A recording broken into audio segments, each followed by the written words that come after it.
Today's adventure takes us to Lockport, Illinois, and to Barnet Cemetery. I'm going to have to thank subscriber Floss for pointing the cemetery out to me. And I also want to take this time to thank all the subscribers. I finally hit 1,000 subscribers. Thank you all so much. I mean, if it wasn't for you, I wouldn't even have a channel. So I really thank you for that. So today we're at Barnet Cemetery here in Lockport. This cemetery has about 500 graves. It goes back to 1824, and Jane Knapp is the first person interred here, and I think Jane was about 2 years old at the time. So we're going to explore this wonderful old cemetery today. So come with me as we explore Barnet Cemetery. And I think it's fitting as we go into Barnet Cemetery to start with the Barnet stone, a monument for the Barnet family, for whom the cemetery is named after. We have George Barnet, son of Lewis and Elspeth, it looks like. Strange name, Barnet. Born in 1880, it looks like. Died 1861. No, born 1800, died 1861.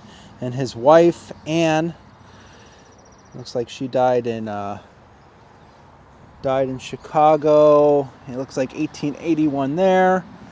And then they had a daughter, Emma. Looks like Emma was pretty young when she died. Looks like 1851 to 1866. So Emma was barely a teenager when she passed away. So this is one of those cemeteries that used to be in the middle of nowhere, but now is surrounded by houses and townhouses. On the other side of the Barnet stone here, we have another name, Lewis Barnet. Born in Aberdeenshire, Scotland, January 10th, 1774. Died Homer, Illinois, which is pretty much where we're at. 1856. His wife, Elspeth, is her name. And it's very hard to read as you come down here. Also born in Scotland. Died in Homer, April 13th, 1858. So they aged 82. Wow, that's very old for back then. So they were both rather old, and they died rather close together, 1856 and 1858. And they had to have been one of the first settlers in this area. We have a crypt or a tomb here. You could see that I don't think it was designed this way. Looks kind of like a ramp now. I think it was above the ground and it sunk into the ground. I don't know that I'm going to be able to read this. Oh, Lewis, it says. It looks like Lewis. Can't read the last name. I want to say that says 1774. Looks like 1836. Wow. 1774. So this is Lewis, and that's his wife Elspeth. So this is what we just read. This is them. This is Lewis and Elspeth. So this is their actual resting places, their tombstones. Okay. And next to that we have a base here that has no tombstone on top of it. Yeah, I really love these old, large, rectangular, solid tombstones. Let's see if we can look at this one. Past my shadow, in memory of George. It almost looks like Bailey, B-A-L something. Hard to see when he was born. But these old ones are just, to me, one of my favorites. We have Mary Jane, wife of H.D. Burton. Looks like she died 1861. And then this one here that is still in the ground, it just fell right over. Gilbert looks like the name.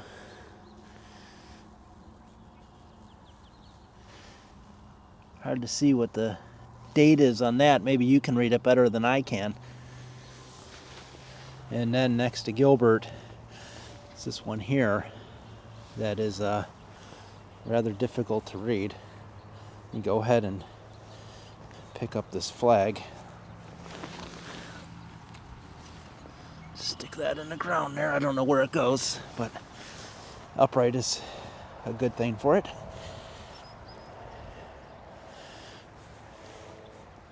Another stone here that the writing is all but forgotten on that one. Let's go over to this one.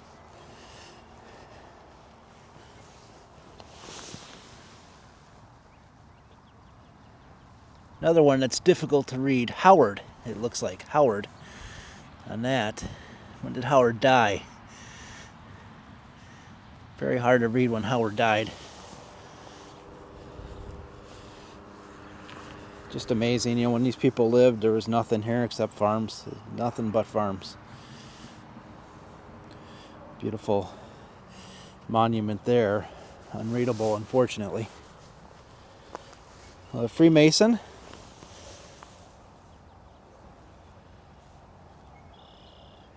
Difficult to read that one as well. Maybe you can read it better. Samuel, I think. I just read it through the camera. I could read it better through the camera than in person. And Mary Snap. So this must be Samuel Mather, and wife of Samuel Mather. Obviously a replacement stone. And here's George. You can see the George pretty clearly. Can't read much more on George's tombstone there. I have one here that unfortunately is rolled off the base. It's a round one. Gustav Eklund, 1870-1949. Not sure how that rolled off its base. Perhaps some help. I've seen this a million times. Looks like an infant stone. Probably a lamb right there. And then we have one that's just completely buried in the ground here.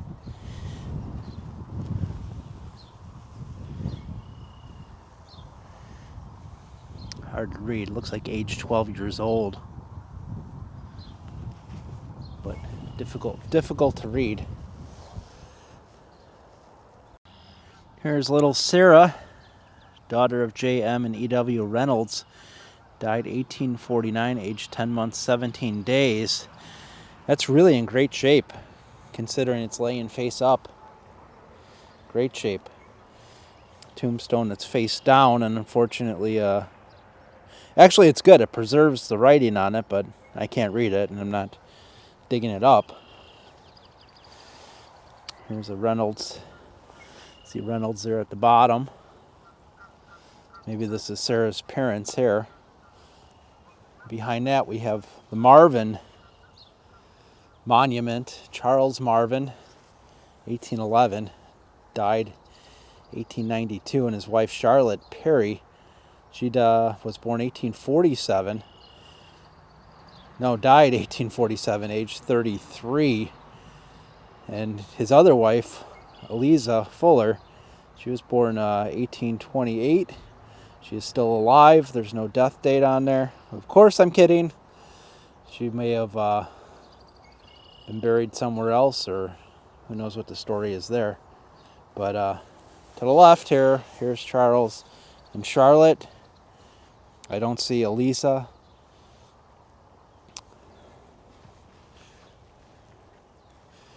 Here's Horace Messenger.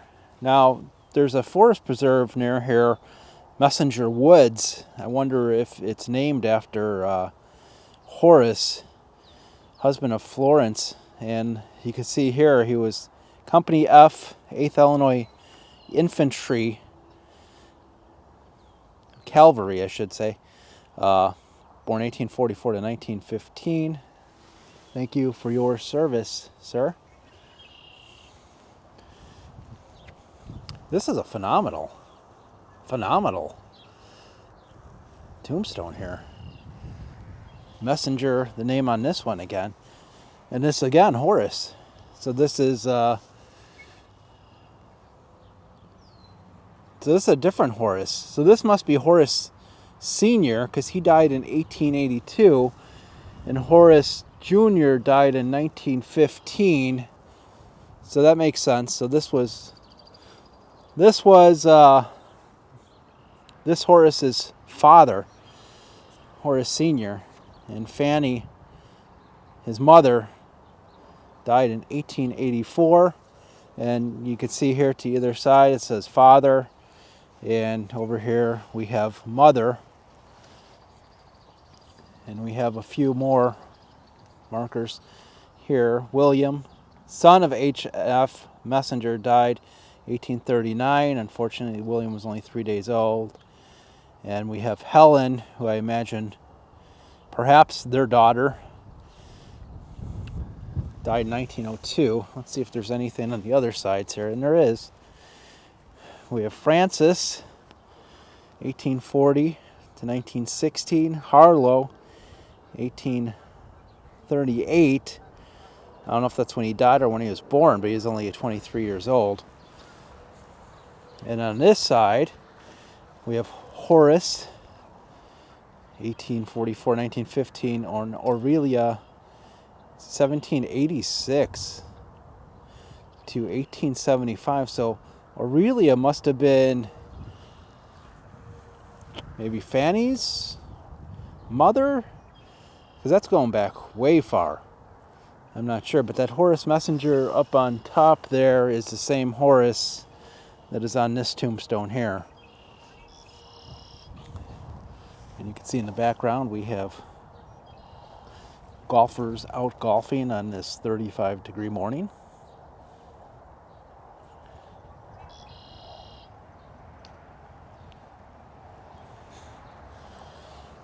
They would have never thought there'd be a golf course there, did they, at the time? Looks like Mary Pierce, wife of Dward Pierce. Hard to tell when Mary died. I can't tell if that's, I assume the date's there, but it's pretty worn. And then you have Albert down here, Granger, 1913 it looks like, when Albert died. We have Lloyd here, 1811. He was born. It looks like ones. If that's the case, this is very old. Mary.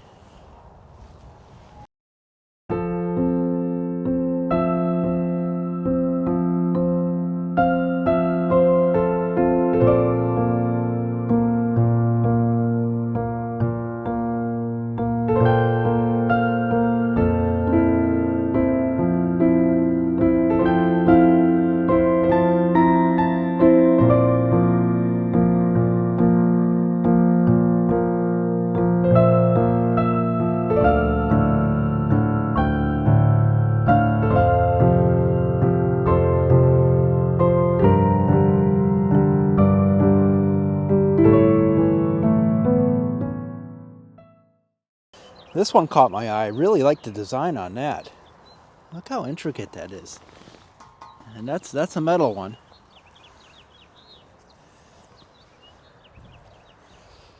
It does say mother on that. Beautiful. And then next to it is the larger one.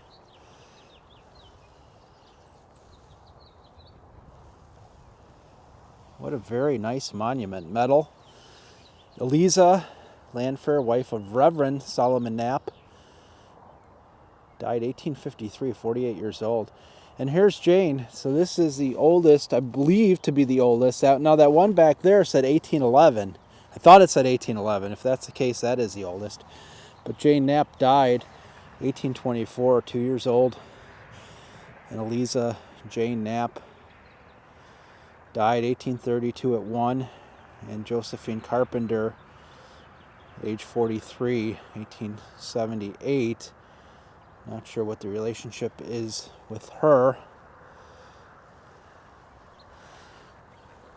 And here's Reverend S. Knapp, 55 years, faithfully preached the gospel of Christ as held and practiced by the Baptist Church. And notice how they spelled practice there. Died June 4th, 1890, 87 years old. What a great, great monument. Here's Martha Cook, wife of Reverend Knapp, a teacher widely known in northern Illinois. Died 1890 at 76. And, well, that's interesting. They died a month apart. So Reverend Knapp died June 4th of 1890, and his wife Martha died July 13th of 1890. That's interesting.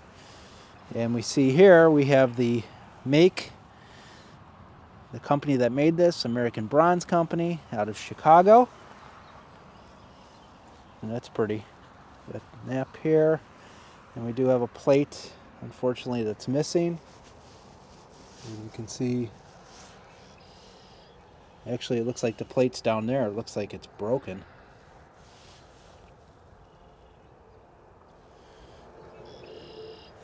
And we have a number on the back, 408, it looks like, or A08, or looks like something engraved in the back there.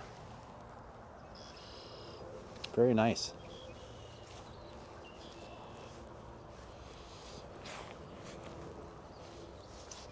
This one's interesting because it used to be a tree right here, and this one is completely unreadable. As a matter of fact, the stone itself is almost completely deteriorated at this point in time. What a great cemetery. All kinds of old graves. What do we have here? It's like maybe Catherine, Rowley, Alfred, Rowley. Hard to see dates on that. You would think I would have my flashlight with me. I don't. There's Mary Rowley. Beautiful monument. Let me stand back here so we can get the beautiful monument.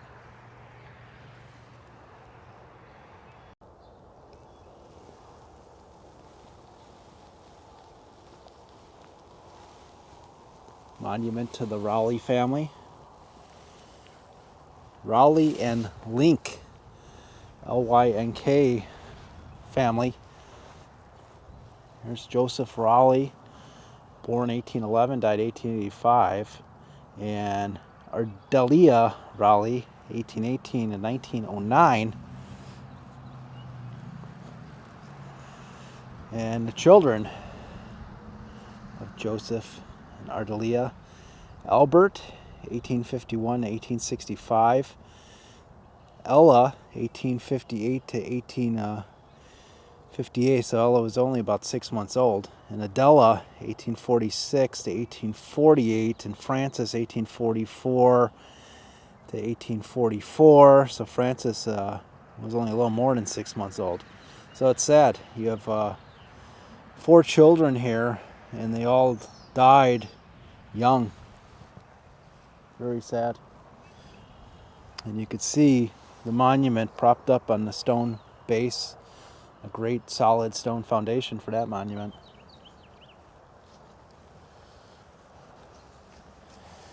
We have Savage here. Levi Savage. Born 1798. Wow. Hannah Savage, 1823 to 1864.